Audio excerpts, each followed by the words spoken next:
Hello, my name is Colin. And my name's Joaquin. And Gabe. Today, we're going to be talking about how the continent Africa either supports or contradicts Tim Marshall's The Age of Walls thesis that physical barriers, nationalism, and social or economic divisions are significant causes of change in world events. So, Joaquin, I'm going to ask you a quick question about the study of Africa, and I just want to know, what research, what do we know so far from, what we learned in class or, what we learned in APWH history, that is relevant to, to our study of Africa, as well as Tim Marshall's evidence towards such cases such as nationalism and physical barriers. Just give us, a brief, history of what is going on. Let's take a look at how Africa has changed throughout history and how colonial and decolonizing periods have affected the continent. Hundreds of thousands of years before Africa was discovered by European imperialists, had developed extensive civilization, communities, economies, and even trading relations. One of the very first examples of African civilization was the Kingdom of Aksum, located in East Africa. The kingdom's economy prospered due to the fact that it became a large trading hub, being located just near the Horn of Africa. Civilizations began to pop up all over Africa, like those in West and North Africa and along the Swahili coast. Speaking of which, one factor that had significantly improved and developed African societies was the expansion of cross-cultural trade and exchange. In West Africa, the trans-Saharan sand roads were established across the Northwest Sahara, all the way to the Arabian Peninsula and the Middle East. Africa was resource-rich, with many valuable goods that were passed along trade routes through peaceful interaction with traveling merchants, strengthening the wealth of many African economies. In Ways of the World, Robert Schrader gives us an understanding of just how beneficial the trade was to African civilizations. He states, an Arab traveler in the 10th century CE described the ruler of Ghana as the wealthiest king on the face of the earth because of all his treasures and stocks of gold. At its highest point in the 14th century, the rulers of Mali monopolized the import of strategic goods such as horse and metals, levied duties of salt, copper, and other merchandise, and reserved large nuggets of gold for themselves while permitting the free export of gold dust. While resources were the most profitable things exchanged through trade, culture was also a huge part of the trade that heavily influenced Africa. Muslim merchants traveling from the Middle East spread their cultures across West Africa, where Islam became a major religion in many civilizations like Mali, also establishing the famous trading hub of Timbuktu. While Africa had thrived for centuries on its own, with different ethnic groups, cultures, civilizations, and communities, everything had changed when European powers began establishing colonies on the continent. African tribes and civilizations were essentially dehumanized when turned into colonial holdings, where the people had no say in how these new states were built. Because of this, and Europeans having no knowledge of the different tribes and ethnic groups, the borders they ended up building had separated communities and grouped together some of the opposite or even rivaling groups. Many Africans were separated from their families, being sent across the Atlantic Ocean into slavery. Even after the colonial period had ended and decolonization had begun, the borders and states could never have been erased from African history and continued to influence how independent African states functioned and were set up. Countries such as Nigeria or Angola that had been functioned by the Portuguese and British contained many separate groups within their borders, such as the Igbo, Edo, and Yoruba in Nigeria, and the Ganguela and Bakongo in Angola. After their independence was declared, the groups remained stuck together between the same borders that had been previously established. A large majority of Bakongo people were trapped living in the DRC, while only a small minority was separated from the rest in Angola. In The Age of Walls, Tim Marshall explains how Nigeria's peoples faced internal conflicts after their independence. He states, where a massacre of Igbos preceded the Civil War of 1967 to 1970, and the short-lived Republic of Biafra. In total, more than 3 million were killed, and Nigeria has a continuing problem with Biafran ideas of nationhood. If this seems like a disaster, just take the Rwandan genocide. After the small country of Rwanda was released from Belgian rule in 1962, the majority Hutu group was given control over the government. After the Hutu president was assassinated when his plane was shot down, the Hutus immediately pointed the blame at the Tutsi minority group, where tension had been between the two groups living together in Rwanda's borders. This led to a Hutu mass genocide campaign to wipe out all Tutsi peoples living inside of Rwanda, forcing millions to flee from their homes. In this event, over 1 million people were massacred, and 900,000. This led to a Hutu mass genocide campaign to wipe out all Tutsi peoples living inside Rwanda, forcing millions to flee from their homes. In this event, over 1 million people were massacred, 800,000 being Tutsi. The Hutus had gained control of Rwanda in 1994 after a majority of Tutsis had fled to the DRC, where the war and conflict had only been brought over there were still occurring to today. Not only has the colonialism misplaced and divided territory and nations in Africa, its actions also contribute to the extreme poverty that most of the continent faces. Colonialism was established to not only gain territory, but to gain resources as well. Resources that had been used to boost the economy of a country at this time period. European powers like Britain and France were resource hungry and took whatever they could use their colonial holdings, such as valuables, goods, or silver. After they would eventually leave, the only left some countries with nothing to spare or unequally distributed resources between different states. For example, Zimbabwe has been one of the poorest countries in Africa after colonization, which only forces its inhabitants to migrate and leave their homes to wealthier nations such as South Africa or Botswana.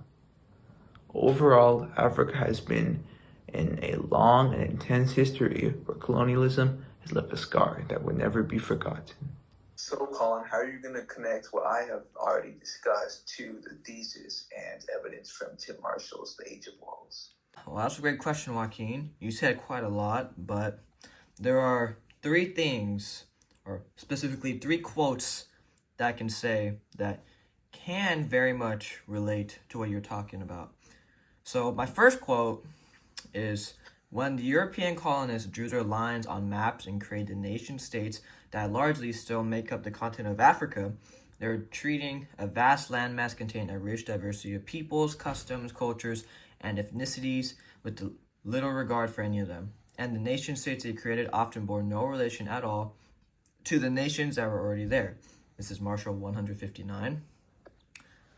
I mention this because what Tim Marshall mentions is that Moroccan immigration, it had completely changed the composition of the Western Sahara population, as the government had encouraged people to settle there by offering tax breaks, subsidies, and one-off payments.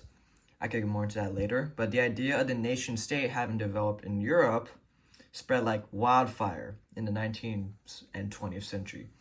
This calls for like a self-determining government for a nation of people, a group who to some degree shared a historical, ethnic, culture, graphical, or linguistic community.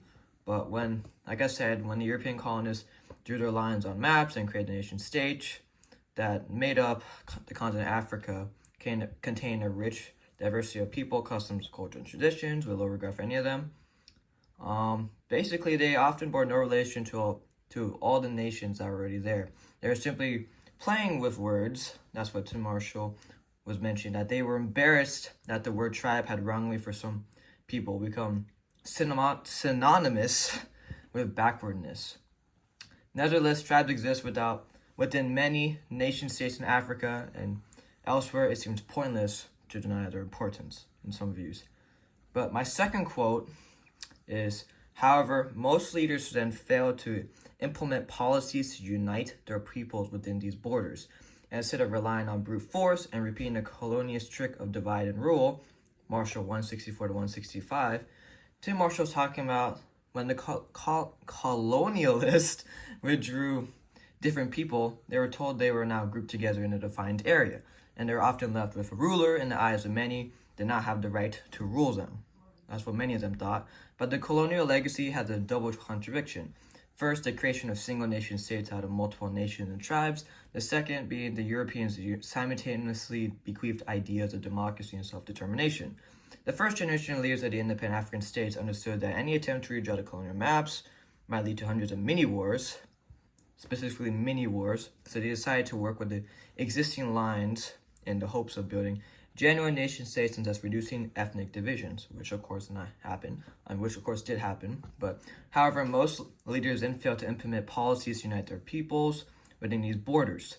Instead of relying on brute force and repeating the colonialist trick of divide and rule, the many different peoples thrown together in these newly minted nation states had not had the beneficial experience of settling their differences, as well as coming together over centuries. Some states are very much so struggling with the contradictions built into their systems, all because of colonialism. Now, this brings me to my third and final quote. Africa is apparently the poorest continent in the world. Globalization has lifted hundreds of millions of people out of poverty, but the gap between the rich and the not rich has widened. The division is particularly stark in Africa, where 7 of the 10 most unequal countries are to be found. This is Marshall 172 to 173.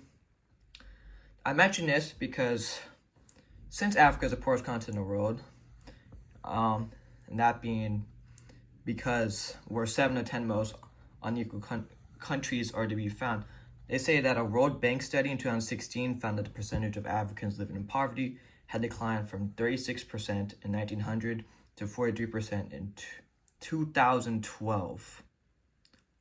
But the number of people living in those conditions had actually increased from 280 million to 330 million due to the growth in population. Zimbabwe is among the poor countries in Africa, and large numbers of population are intent on finding a better hive elsewhere, where especially there's two much wealthier neighbors, Botswana and South Africa to the south. However, richer countries don't necessarily want a huge influx of poor migrants, many of whom struggled across the borders. Botswana has a 300-mile-long electric fence along its borders, along with Zimbabwe, and this is apparently to stop the spread of foot and mouth disease, in his words, foot and mouth disease in the cattle. And Tim Marshall states that unless Zimbabwe cows can do the high jump, which sounds ridiculous, but it's difficult to see why the fence needs to be so high, is what he mentions. But simply put, this is a security risk, yet Zimbabwe and its impoverished population is also fenced off from South Africa as one of the richest countries in South America. South America is a magnet for migrants, which is partly why it also has a fence along its borders with Mozambique. Now, to bring this to last, and before I give it off to Gabe, the reason why I mentioned 3 quotes is because, well, the first has to do with the importance of tribes, or the second has to do with the importance of leadership, where a third talking about the stopping of migrants, which they so desperately wanted in the first place. These ideas very contradict each other despite them taking place in much different times and places. Yet the idea behind colonialism is still the same. Taking power isn't the same as ensuring security.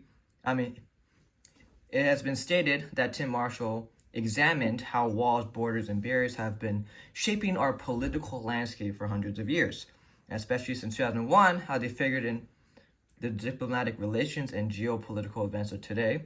He also explains that the walls are being created in pursuit of nationalism and identity politics.